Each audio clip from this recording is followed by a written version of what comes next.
တက္ကနိုဖုန်းများအတွက်ဘေးကလုတ်ကိုမပြည့်စည်အောင်လို့ကျွန်တော်အသုံးပြုတဲ့နည်းကျွန်တော်ပါဝါကလုတ်ကိုအလွယ်တကူဖုန်းရဲ့ screen ပေါ်တင်ထားတဲ့အတွက်ကြောင့်ဘေးကလုတ်ကိုအသုံးပြုစရာမလိုဘဲနဲ့အသုံးပြုရတဲ့နည်းလေးကိုဒီဗီဒီယိုလေးမှာအားလုံးအတွက်ကျွန်တော်ကနေပြီးတော့မျှဝေပေးပါမယ်ခင်ဗျ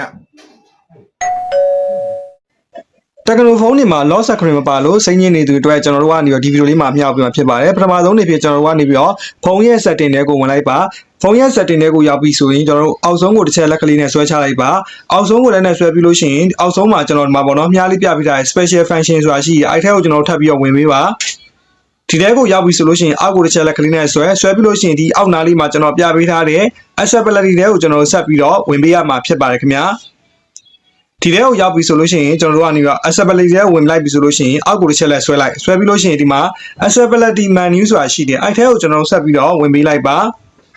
ဒီထဲကိုဝင်လိုက်ပြီဆိုလို့ရှိရင်ကျွန်တော် accessibility menu shortcut ဆိုတာရှိရပါတော့ shortcut လေးကိုကျွန်တော်ဖွင့်မယ်ပေါ့နော်အဲ့ဒါလေးအရင်ဆုံးကျွန်တော်ခလုတ်လေးစပြီး online ပဲပြီးလို့ရှိရင်ကျွန်တော် allow ကိုကျွန်တော်ဆက်ပြီးတော့နှိပ်ပေးပါပြီးလို့ရှိရင်ကျွန်တော် code ကိုဆက်ပြီးတော့နှိပ်လိုက်ပြီဆိုလို့ရှိရင်ဒါဆိုလို့ရှိရင်ရပြီပေါ့နော်